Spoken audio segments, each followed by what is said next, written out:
Hi everyone, Happy New Year. My name is Jen Ruge. I'm the garden manager at Weleda UK here in Derbyshire in the Midlands. You can actually see a little bit of our land here behind me. We've got 13 acres of Demeter certified biodynamic land, and we use that land to grow over 50 medicinal plants. These plants are then mainly used to make medicines. So we make herbal remedies, homeopathic remedies, but we also make natural skincare and cosmetics. I've been at Weleda for just over 3 years now, and in that time I've worked a lot with the Thun Biodynamic Planting Calendar, and this is what I'd like to talk to you about today. So in biodynamics we grow holistically. We work in line with nature, we look after the soil beneath our feet, we don't use any chemicals or artificial fertilizers, but what we can also make use of is the influences coming from above, from the planets. And this is what the Thun calendar is based on. The principle that underlies it is that the moon has a significant influence on Earth. We all know about its gravitational forces in controlling the tides in the ocean, but it really influences all living organisms, including the way plants grow. And this is what we can make use of here at Weleda to grow high quality ingredients for medicines in our products. But this is what you can make use of at home to really grow tasty vegetables. So the Thun calendar takes into account all aspects of lunar and solar cycles, star constellations, and the movements of the planets. It's used every year by people all over the world to decide when to sow, plant, and harvest fruit, vegetables, flowers, crops, but it's also used by beekeepers.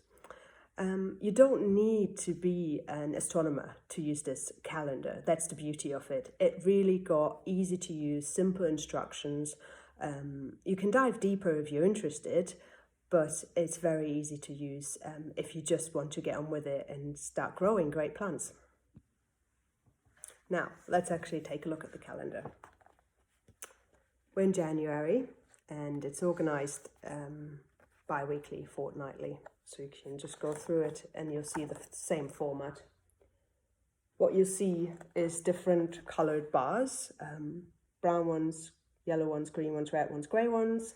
You've got the date here on this side, different symbols on this side, and then these are the hours of the day. It's GMT time, so wherever you are in the world, you just have to calculate your own time. So for us in the UK, this is brilliant. In the summer, we do have to add an hour, not quite yet.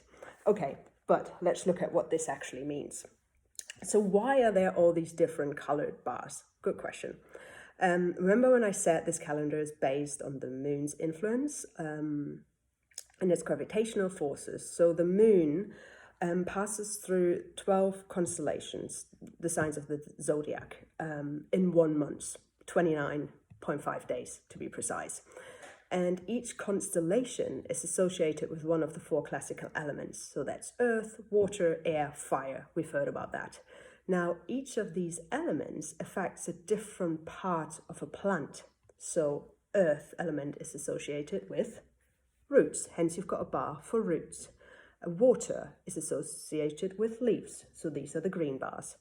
Air is associated with flowers, yellow. And fire is associated with fruit, which is red. So Thun has done agricultural trials over decades to find out that if plants were tended to on these specific times, so let's say if you've got root plants like carrots, for instance, or potatoes, or flower plants like a cauliflower or a broccoli. There's a whole list on page 66 on which plant is in which category. She actually found out in her trials, which she did a lot with radishes, that the plants thrived if they were planted, if they were sown, if they were hoed, weeded, harvested on their specific times. So let's say you sow or attend to carrots on a root day, that would be ideal. Now, the other thing you might notice are these grey bars. They are unfavourable times. We call them blank days here at Weleda, where it's best to not interact with any crop. Then at the bottom, which is really handy, there are some instructions for what to do on the respective times. So these boxes here at the bottom are usually great information and for general advice on specific gardening activities.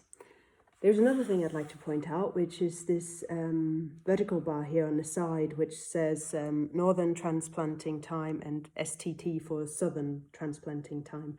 Now we're in the northern hemisphere, so that northern transplanting time is what we should pay attention to, because this is related to a sidereal moon rhythm, which means in the northern transplanting time the moon is descending.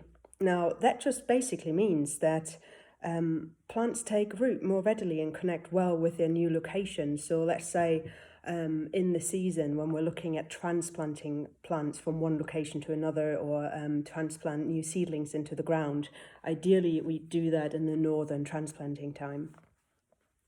Now, another aspect of the northern transplanting time is that sap movement is usually slower in plants, so it's a good time for trimming hedges, pruning trees, but also felling timber.